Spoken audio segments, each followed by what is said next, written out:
Les damos la bienvenida al octavo episodio de Frente al Fogón Podcast. Otra semana, otro episodio. Aquí estamos de nuevo. Muchas gracias por seguirnos escuchando.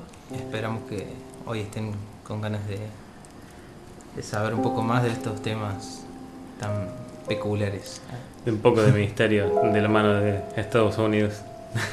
Y más precisamente del CIA, porque hoy les vamos a hablar de un proyecto financiado y llevado a cabo por esta misma agencia de Estados Unidos. El programa MK Ultra se inició por orden de Allen Dulles, el director de la CIA, en 1953. El primer jefe del programa fue Sidney Gottlieb. El objetivo principal era producir una droga que obligara al sujeto a decir la verdad. Pero había aproximadamente 150 proyectos de investigación en el programa y aún no se conoce el propósito de todos ellos. Algunos de los elementos usados en el programa eran la radiación y la droga LSD.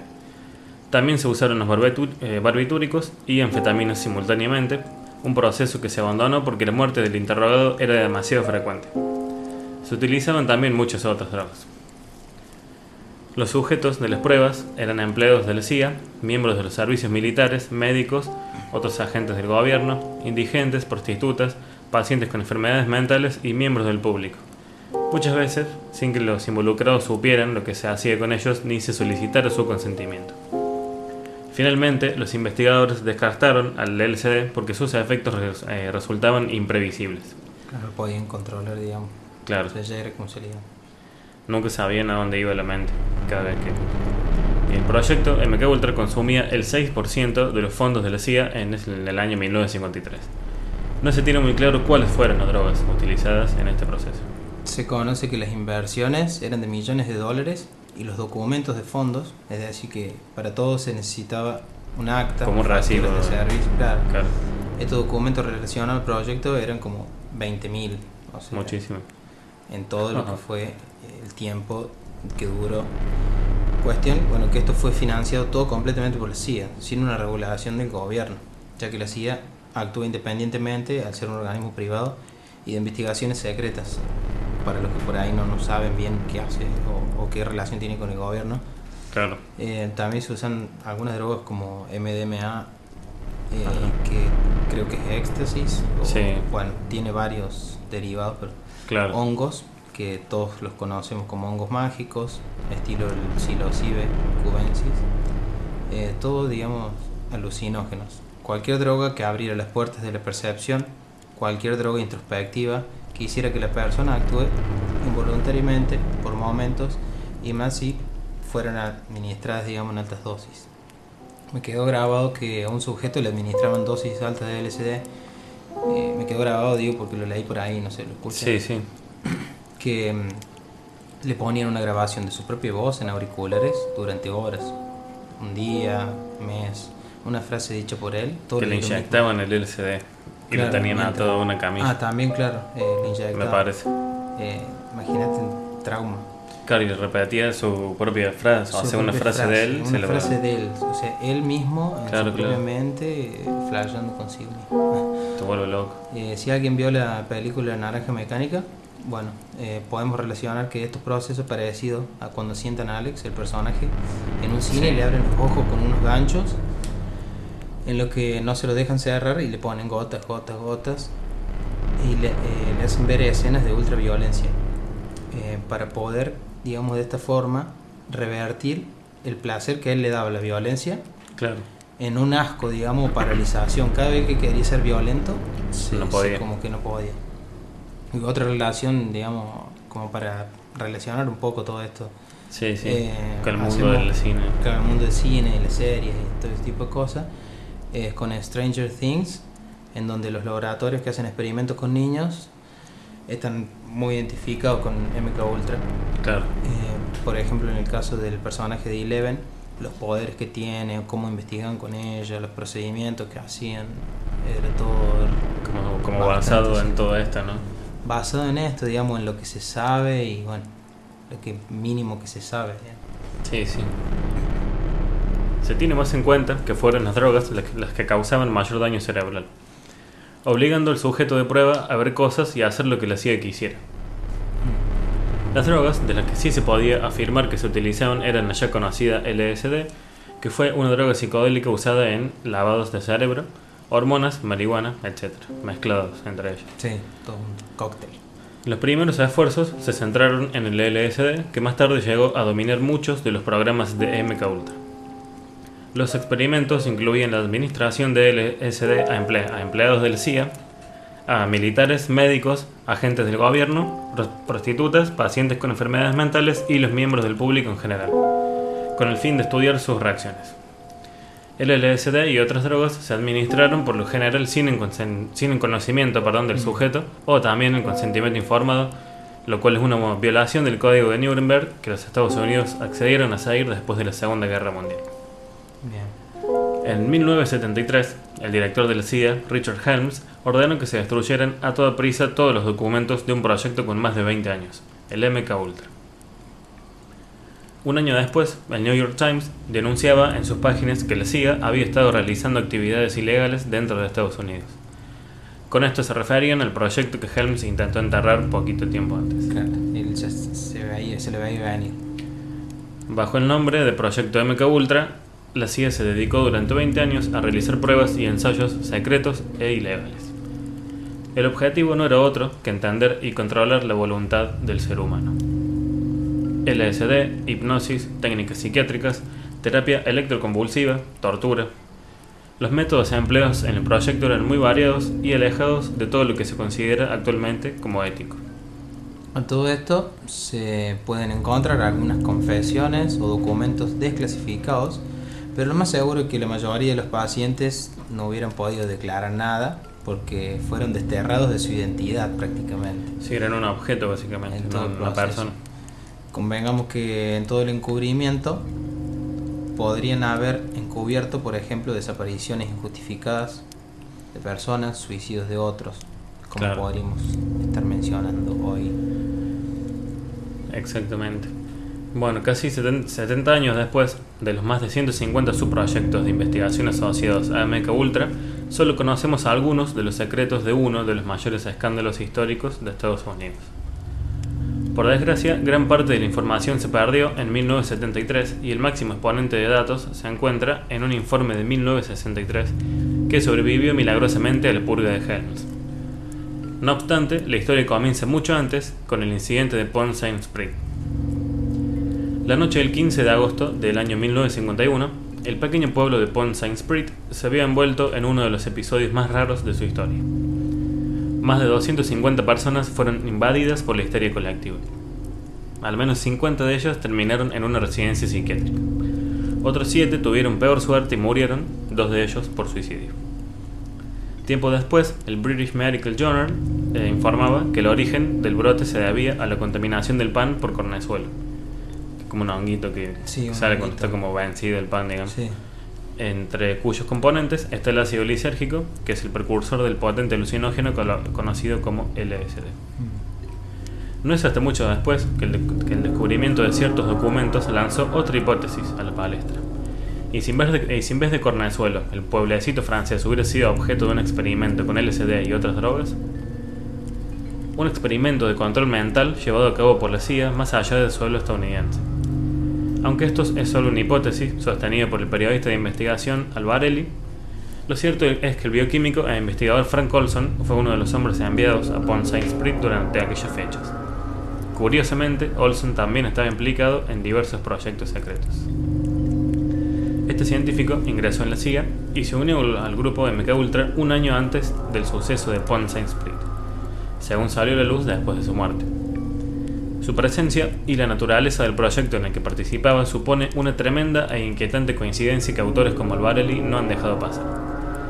Olson conecta a la CIA con el pueblo de Francia. Una de las cosas que quedó patente en 1974 y en 1977, cuando se revelaron más de 20.000 páginas sobre el proyecto, es que la agencia de inteligencia buscaba una sustancia química con la que influir en la voluntad de las personas, controlarlas, hacerlas más dóciles, conseguir confesiones y arrancar secretos. Las aplicaciones eran muchas y en la gran mayoría de procedimientos se utilizaba algún tipo de droga alucinógena con el objetivo de doblegar la voluntad. Y acá les va otra coincidencia. Olson, que estuvo en Pont Saint-Esprit y que participó en MKUltra, saltó desde la ventana de su hotel 2 años después del incidente. Ya que nos podríamos preguntar si saltó o lo hicieron saltar. O alguien lo hizo saltar. Sí, no sé. Según el informe, Frank Olson saltó una madrugada de 1953 desde la ventana de la habitación 1018A en el 13º piso del Statler Hotel en pleno Manhattan. No sobrevivió. Su compañero, Robert Lashbrook, dijo despertarse poco después de que se lanzara sin poder hacer nada. Si retrocedemos apenas unas semanas antes, Olson, junto a varios de sus compañeros, fueron objeto de un extraño experimento. No en el sentido técnico probablemente, pero un experimento al fin y al cabo. En pleno apogeo del programa secreto, el equipo científico del MKUltra fue invitado a un retiro de trabajo en una cabaña junto a un lago. Allí, en la segunda noche, fueron drogados con LSD sin que lo supieran. Por desgracia, no ha trascendido la intención del acto, aunque el gobierno de Estados Unidos admitió en 1970 el suceso. Claro que había sucedido. Pero sí hay algo que queda claro, y es que supuso un antes y un después en la vida de Olson. Desde este momento se comenzó a plantear seriamente dejar el proyecto y le sigue. Olson era un bioquímico reputado, militar y con muchas décadas de servicio en los servicios militares de investigación, especialmente en guerra biológica. Su especialidad eran los aerosoles y armas aéreas. Según investigación realizada por su familia décadas después de su muerte, y con la ayuda de detectives y documentalistas, Olson habría presenciado todo tipo de cosas en la CIA, especialmente en sus viajes a Europa. Pero iban a otro lado siempre. Sí, lo sacaban fuera de Estados Unidos todo el tema. Por ejemplo, Olson contó en una de sus notas privadas cómo vio a un soldado voluntario morir echando espumas por la boca y convulsionando tras haberle administrado gas sarín. Los informes leídos tras su muerte muestran que el investigador había mostrado su incomodidad ante este tipo de experimentos en varias ocasiones. Sus viajes a los centros secretos de detención en Alemania y otras partes de Europa eran relativamente frecuentes, y allí, según afirma su familia, quien ha tenido acceso a documentos personales de Olson, pudo ver escenas similares a la del soldado en muchas ocasiones. Gran parte de estos documentos recopilados están ahora disponibles para su revisión en un proyecto fundado por la propia familia. Sin embargo, fue a partir del momento en el que su superior le administró LSD que Olson pareció querer retirarse de la acción de la forma definitiva. Se dijo, hasta acá llegué. Ya, hasta acá llegué. La gota que rebalsó el vaso. La gota de LSD que rebalsó el vaso. En 1953 solicitó su destitución como jefe de operaciones. Sin embargo, sus superiores le obligaron a rebajar la presión psicológica que sufría, entre comillas esto, ¿no? Sí. Con la ayuda de un psiquiatra, el doctor Harold Abramson, que estaba íntimamente ligado al proyecto. Ya lo tildaron de loco. Sí, sí. En las últimas conversaciones con el doctor Abramson, aconsejó el internamiento de Olson en un psiquiátrico de forma inmediata. Frank aceptó al parecer de buena gana, por lo que fue trasladado a un hotel, junto a Robert Lashbrook, quien lo acompañaba durante el proceso de tratamiento. Poco después, Olson y Lashbrook se encontraban en el Hotel Statler alojados, esperando la hospitalización del primero. Esa misma noche, Frank salta. Claro, es cuando salta. Cuando apenas lo hospitalizan. El salto de Olson tuvo mucho más impacto del esperado. En primer lugar, propició una sanción al proyecto MKUltra que lo ralentizó profundamente. Aún así, la iniciativa continuó operando hasta 1964, momento en el que probablemente la falta de resultados y las condiciones más transparentes de la administración pública americana comenzaron a hacer mella y MKUltra comenzó su desmantelamiento paulatino. MKUltra fue clausurado y la gran mayoría de sus documentos destruidos. En el año 1973, tras la decisión de Helms, como les contamos, que se temía una inspección interna por parte del gobierno. Entonces, claro, vivían fallando, los proyectos fallaban, no es que conseguían algo. A veces conseguían, pero la mayoría se moría gente, animales, claro, aparecían plata y dicen proyecto cerrado, le ponían el sello, chao. Se guardaba en un cajón y hasta que nadie lo quemara no desaparecía. Lo que le ocurrió a Olson casi 20 años antes fue parte de un efecto dominó cuyo eco comenzó lento y continuó aumentando hasta la década de los 70. Efectivamente, por entonces algunos periodistas habían comenzado a desenterrar historias sobre la iniciativa, lo que había puesto sobre aviso a Richard Helms. En 1975, un chivatazo de la New York Times provocó la formación de las conocidas como Comisión Church y Comisión Rockefeller. Estas se dedicaron a diseccionar las actividades de la CIA en busca de irregularidades. Las investigaciones demostraron que la Agencia de Inteligencia Americana junto al Departamento de Defensa había llevado a cabo experimentos ilegales y que implicaban a seres humanos. Bueno, o sea, como en este momento ya se empezó a hacer público, ¿no? Claro, se empezó a hacer público. Se conoce, por ejemplo, en estas investigaciones se conoce que la CIA debía destinar los fondos, pero tener un justificativo. Claro. Entonces las clínicas, digamos, a la CIA, y bueno, la CIA, digamos, les decía, por ejemplo, bueno, necesitamos un sillón, los cinturones para amarrar a estos pacientes y toda esta cantidad de droga, Claro. por este monto. Y De hecho, en un momento por eso se dieron cuenta de algunas cosas que hacía, porque un contador pasó mal una factura y ya empezaron a ver por qué necesitaban, qué sé yo, heroína en cantidades grandes, claro, o sea, o LSD. Digamos, al personal de los médicos, los dueños de las clínicas y todo eso, que le ofrecían altas sumas de dinero, claro, para hacer estas investigaciones, y todos aceptaban, obviamente. Sí, tenía un poder de inversión, bueno, todavía tiene. Muchísima guita, le sacaban muchísima plata. Sí, imagínate lo que hoy deben estar haciendo. Sí. A pesar de los esfuerzos de las comisiones encargadas, la destrucción de la gran mayoría de papeles durante los años anteriores supuso un problema enorme. De todos estos subproyectos, acuerdos y operaciones no quedan más que los testimonios de algunos de los afectados recogidos por la comisión. Según estos, eran drogados sin saberlo y sometidos a diversos tipos de interrogatorios y pruebas. ¿Dónde están todos estos sujetos entonces de pruebas supuestamente muertos? ¿Qué relación hay con sucesos como el de Francia? ¿Qué sabía Olson? Todo esto quedó en un profundo pozo. Nada se sabe. Que se sabe muy muy poco. Después, bueno, la familia de Olson comenzó una investigación por su cuenta una vez que empezaron a salir estas irregularidades del caso. Investigadores como John Ronson, que siguió este y otros casos de índole militar, afirman que el forense encontró pruebas de golpes en el cráneo diferentes a los de la caída. Golpes que podrían haber dejado a Olson inconsciente antes de ser arrojado por la ventana. No obstante, oficialmente nunca se aceptó tal hecho, aunque se indemnizó a la familia por una cuantiosa suma con la excusa de que su marido había sido drogado sin su consentimiento en el retiro al que fue invitado por su silenciaron jefe. con plata, money. Como siempre. Tengamos en cuenta, bueno, la magnitud de esto, que en el proyecto participaron 44 universidades estadounidenses, 15 fundaciones de investigación o químicas o compañías farmacéuticas similares. Ajá. Como hablamos recién acá fuera del micrófono, que puede haber estado una veterinaria, por ejemplo, cualquier cosa. Bueno, clínicas relacionadas con las universidades y además 3 cárceles y 12 hospitales.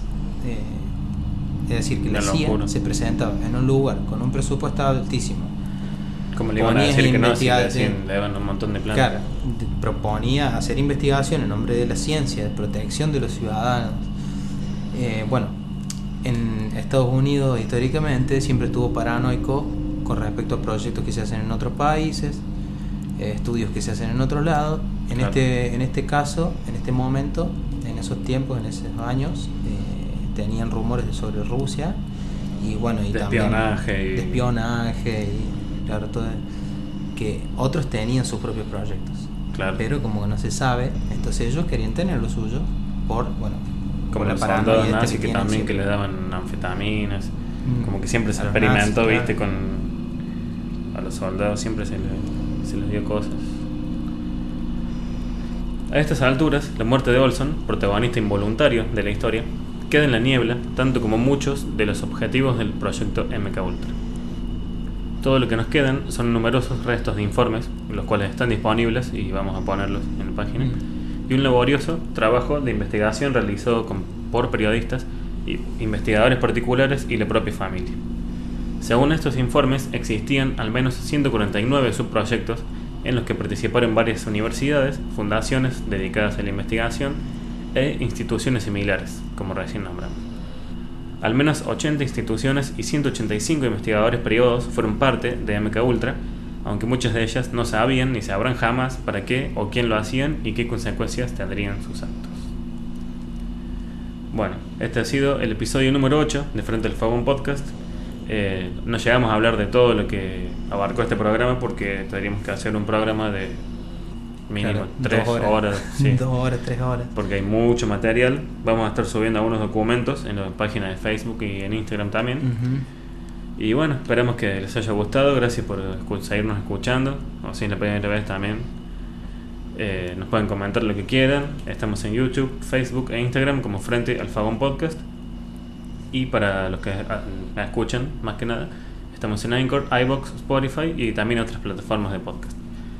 Nos vemos la semana que viene y gracias por escucharnos.